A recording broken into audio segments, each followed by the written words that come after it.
80મા સ્વતંત્ર દિનની ઉજવણી લાલ કિલ્લાની પ્રાચીર પરથી પ્રધાનમંત્રી નરેન્દ્ર મોદીએ 13મી વખત ફરકાવ્યો રાષ્ટ્રધ્વજ।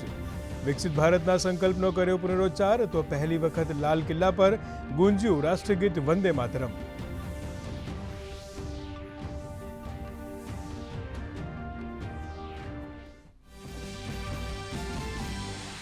પ્રધાનમંત્રી નરેન્દ્ર મોદીએ દેશને નવી ગતિ આપવા શક્તિની સપ્તધારાનું કર્યું આહ્વાન। મેન્યુફેક્ચરિંગ, ફૂડ પ્રોસેસિંગ, ઇનોવેશન અને સંરક્ષણને ગણાવ્યા દેશના આર્થિક વિકાસના સશક્ત આધાર તો સિવિલ ડિફેન્સનું આધુનિક અને મોટું નેટવર્ક બનાવવાની કરી જાહેરાત।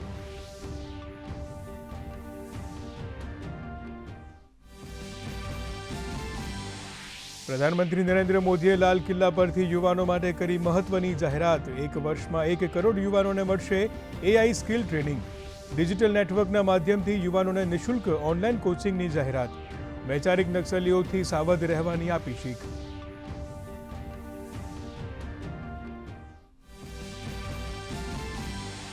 રાષ્ટ્રપતિ દ્રૌપદી મુર્મુએ રાષ્ટ્રીય યુદ્ધ સ્મારક પર વીર શહીદોને અર્પી શ્રદ્ધાંજલિ। સ્વતંત્ર ભારતના સશસ્ત્ર સંઘર્ષોમાં બલિદાન આપનારા વીરોને કર્યા નમન।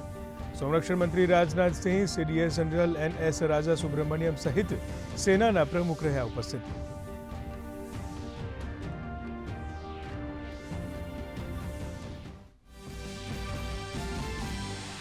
અમરેલી ખાતે મુખ્યમંત્રી ભૂપેન્દ્ર પટેલે કર્યું ધ્વજવંદન। સ્વાતંત્ર્ય પર્વે નાગરિકોની સુખાકારી માટે મહત્વની જાહેરાત।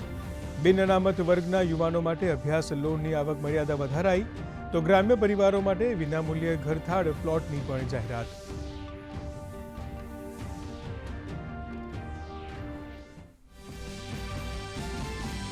તો નાયબ મુખ્યમંત્રી હર્ષ સંઘવીએ વડોદરા ખાતે કર્યું ધ્વજવંદન। કહ્યું 80મો સ્વાતંત્ર્ય દિવસ માત્ર ઉજવણી નહીં પરંતુ વિકસિત ભારત 2047 માટે આગામી 20 વર્ષના આયોજનની એક મહાન પ્રેરણા।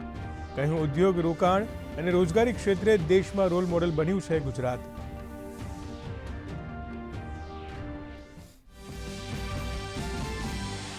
રાજ્યપાલ આચાર્ય દેવવ્રતે ગાંધીનગર રાજભવન ખાતે કર્યું ધ્વજવંદન। નવરચિત વાવથરાદ ખાતે વિધાનસભા અધ્યક્ષ શંકર ચૌધરી, સુરત ખાતે નાણામંત્રી કનુ દેસાઈ, માંડલ ખાતે ઋષિકેશ પટેલ, બોટાદ ખાતે રીવાબા જાડેજા સહિત વિવિધ જિલ્લાઓમાં કેબિનેટ મંત્રીઓની ઉપસ્થિતિમાં લહેરાવાયો તિરંગો।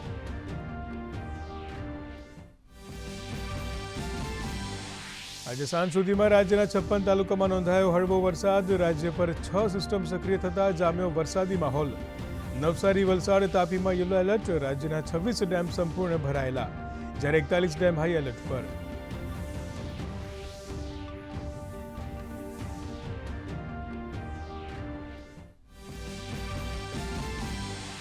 અને હોકી વિશ્વકપમાં ભારતીય પુરુષ ટીમની શાનદાર શરૂઆત। પ્રથમ મુકાબલામાં વેલ્સને 3-1થી આપ્યો પરાજય। કપ્તાન